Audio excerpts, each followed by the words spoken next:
Hi மக்களே, எல்லாருக்கும் வணக்கம். இன்றைக்கி நம்ம எங்கே போகிறோன்னு பார்த்தீங்கன்னா, நம்ம தோட்டத்தாங்க உங்களுக்கு காட்ட போகிறேன். டூரிஸ்ட் ரொம்ப ரொம்ப தாங்க இருக்காங்க. அதனால் நான் இன்றைக்கி கடைக்கு போகல.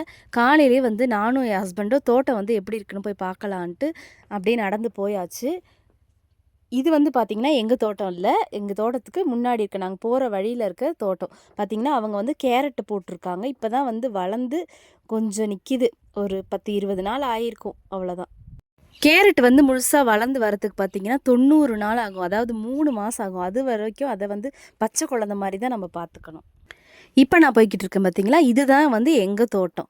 நாங்கள் என்ன போட்டிருக்கோம்னு பார்த்தீங்கன்னா, கேரட் கொஞ்சம் போட்டிருக்கோம்.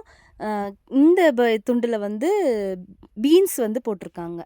அது இப்போ தான் லைட்டாக முளைச்சி வந்திருக்கு பாருங்களேன். 2 இலை தான் விட்டுருக்கு. பொதுவாகவே ஜனவரி, பிப்ரவரி, மார்ச் இந்த 3 மாதமும் எங்கள் ஏரியாவில் மழை ரொம்ப கம்மியாக இருக்கும். அதனால் விவசாயம் கொஞ்சம் டல்லாக தான் இருக்கும். அதுக்கடுத்து ஏப்ரல் மேல நான் கொஞ்சம் மழை பெய்யும். அந்த டைமில் விவசாயம் கொஞ்சம் அதிகமாக இருக்கும். இந்த விறகு மாதிரி கட்டி வச்சுருக்காங்க இல்லையா, இந்த கம்பு எதுக்குன்னா பீன்ஸ் வளர்ந்து வர டைமில் அதுக்கு ஒரு பிடிமான மாதிரி தேவைப்படுறதால அந்த குச்சி நட்டு வச்சாங்கன்னா அதை பிடிச்சி அந்த பீன்ஸ் செடி முளைச்சி வரும். காலையில் வியூ பாருங்களேன், எவ்வளோ அழகாக இருக்குல்ல. கேரட் இப்போ தாங்க போட்டாங்க. அது நல்லா முளைச்சி வரலை பார்த்தீங்களா. அங்கங்கே கொஞ்சம் கொஞ்சம் விட்டு விட்டாக இருக்குது. நல்லா ஒரு மாதிரி முளைச்சி வரலை. கொஞ்சம் நாய் வேறு விளையாடி ரொம்ப சேட்டை பண்ணிருச்சு. அதனால் முளைச்சி வரலை. பீட்ரூட்டு கொஞ்சம் இப்போ தான் நாற்று முளைச்சி வந்திருக்கு, நட்டு வச்சுருக்காங்க.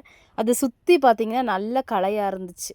அதை சைடில் உள்ள அந்த களையெல்லாம் எடுத்து விட்டுட்டு பீட்ரூட்டை சேர்த்து கொஞ்சம் மண் அணைச்ச மாதிரி வச்சாச்சு. அப்போ தான் அது நல்லா வளர்ந்து வரும். பக்கத்தில் களை இருந்துச்சுன்னா அது சீக்கிரம் செத்து போக ஆரம்பிச்சிடும். அதை கொஞ்சம் எடுத்து விட்டாச்சு. அப்புறம் பார்த்திங்கன்னா எங்கள் ஹஸ்பண்ட் அதுக்கு நடுவில் பருப்பு கீரை முளைச்சிருந்துச்சு. அதை வீட்டுக்கு பறித்து எடுத்துகிட்டு போகலான்ட்டு பறிச்சிட்டாங்க. பருப்பு கீரை கிடச்சிருச்சு கடையிறதுக்கு. இதை எடுத்துக்கிட்டு நம்ம வீட்டுக்கு கிளம்பியாச்சு. இந்த தோட்டம் பார்த்திங்கன்னா எங்களோட சொந்த தோட்டம் கிடையாது. இங்கே தேயிலை எஸ்டேட்டில் வேலை செய்கிறவங்களுக்காக டாட்டா தரக்கூடிய ஒரு குறிப்பிட்ட அளவு இடம் தருவாங்க. நாங்கள் சொந்தமாக விவசாயம் பண்ணுறதுக்கு. அதில் தான் இங்கே உள்ள மக்கள் விவசாயம் பண்ணி அவங்களோட வருமானத்தை எக்ஸ்ட்ரா வருமானமாக ஈர்த்துக்குவாங்க. இங்கே பார்த்திங்கன்னா கொஞ்சம் பட்டாணி விலை வச்சுருந்தாங்க அந்த பக்கத்து தோட்டத்தில். இந்த வீடியோ உங்களுக்கு பிடிச்சிருந்தா மறக்காமல் லைக் அண்ட் ஷேர் பண்ணுங்கள். நம்ம சேனலை சப்ஸ்கிரைப் பண்ணிக்கோங்க. தேங்க்யூ மக்களே.